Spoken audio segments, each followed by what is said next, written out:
The breath is possibly the deepest mystery of all things in this life. The secret of life is in the breath. We come into this world on the breath, and we go out on the breath. But if we are not awake to breath, we will surely die asleep to the reality of life itself. Breath is life. Without it, there is no life. But we presume breath just as we presume life. It happens, and we just go on living unconsciously until finally we are presented with death and wonder what happened to life. Unless we are conscious in breath, we are asleep to life.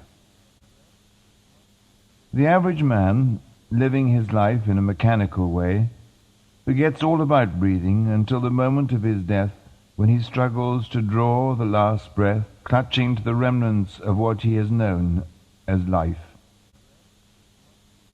It is so easy to take breath for granted, but it is really an obligation in our lives to learn how to breathe consciously.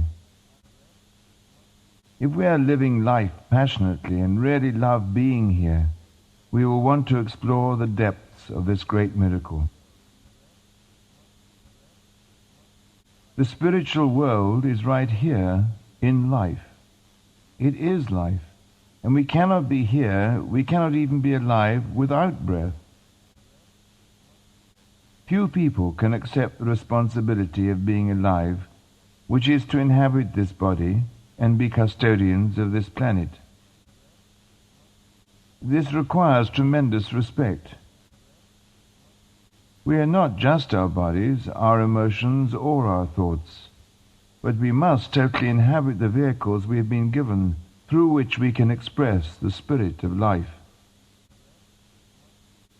That is what it is all about. And the secret to this is in the breath.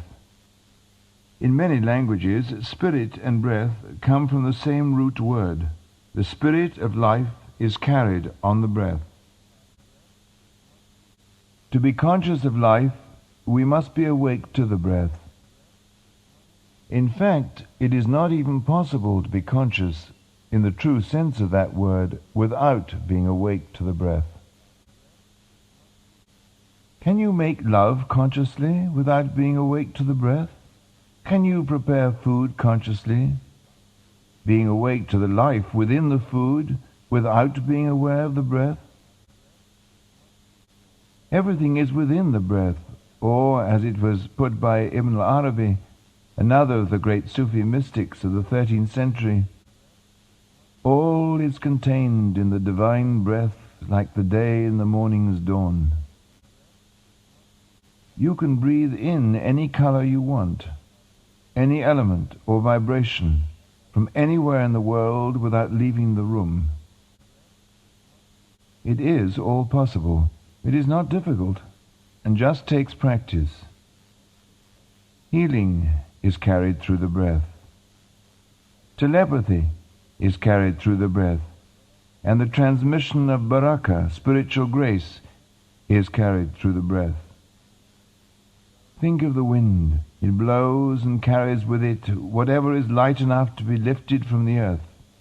It carries the scent of flowers. It carries the leaves as they fall from the trees. It carries the seeds from the plants to where they may take root.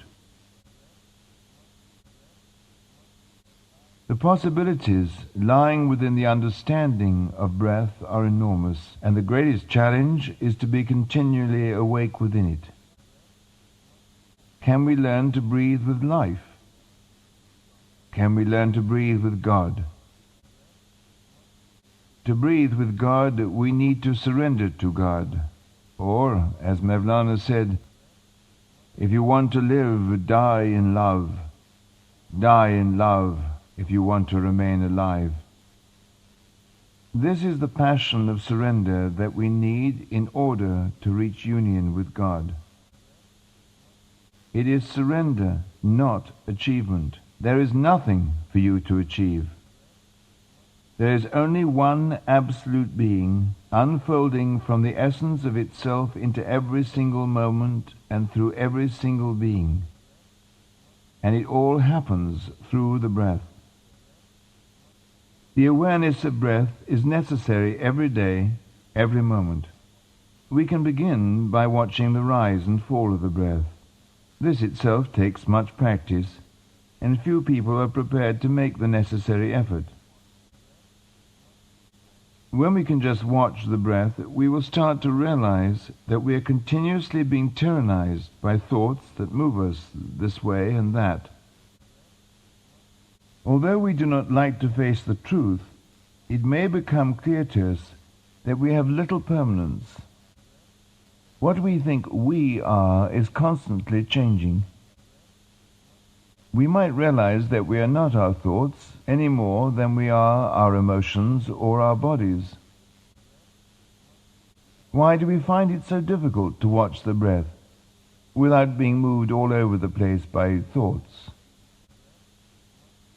Until we learn to breathe consciously and develop a permanent eye or observer, we can always be led astray. Only when we learn to breathe in awareness can there be a chance to come upon the inner being that is our real self. Unless we are on top of the breath in awareness, we cannot hear.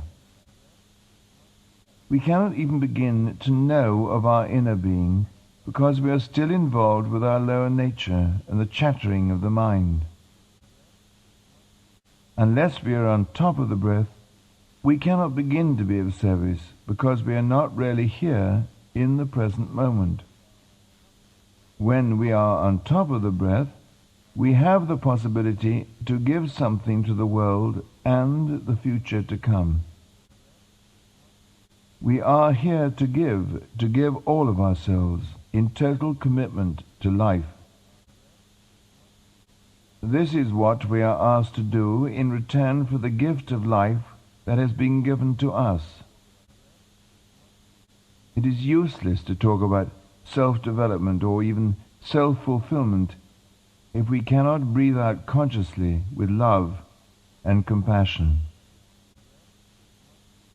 Without conscious breath, there can be no flow of life energy. The energy of life is all around us, and we can consciously bring it into us for our use and then give it back in service. A teacher of mine once gave me the instruction, breathe in only to breathe out. Eventually there ceased to be any sense that I was breathing. I was being breathed. This can only happen when the in-breath and the out-breath are balanced, which means that we are in harmony with the divine flow of life. In harmony, we have the possibility to help one another. The breath is possibly the deepest mystery of all things in this life. Everything is contained within the breath. All life is available to us through breath. So, as we breathe in, we can breathe anything we need from any place in the universe. And as we breathe out, we can give something of ourselves back to life, helping create a pattern for the world to come. Our breath is not limited by walls. We can breathe in from all directions, consciously breathing in what God gives us, and breathe out to anywhere it is needed. We can even choose the quality of our breath, and that quality depends upon our degree of awareness. Remember that there is one thing we all share, and that is air. We are a cosmic apparatus for the transformation of subtle energies, but without the breath, there can be no transformation. There can be no purification of life without the breath. People do not realize that something is being born out of every moment, and that if we could find the right rhythm of breath that is most natural and most in harmony with the universal laws governing our existence, we would have the possibility of contributing to the work of bringing about peace on this planet. Through the breath, we can be of service to life by coming into harmony with it. There is a breath of the womb of the moment. It is the breath of the matrix of life. Like the physical womb of the mother, it contains the matrix of possibility for life on earth. The present moment pulsates, expanding and contracting, coming into existence and passing out of it instantaneously. Everything is born from this rhythmic pulsation of the womb of the moment. This rhythm also produces the waves of vibration that make up the subtle or formative worlds interpenetrating this physical world of form. All of these worlds interpenetrate each other, each with different rates of vibration. Everything depends upon the rate of vibration, just as sound creates pattern and pattern creates form. We can tune into the higher rates of vibration through the refined quality of our breath. There is infinite possibility lying in the here and now.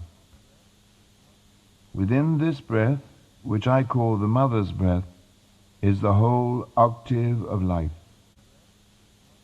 With every act of love we make, with every conscious breath we take, a child is being born. Maybe not a physical child, but a real child nonetheless. Breath.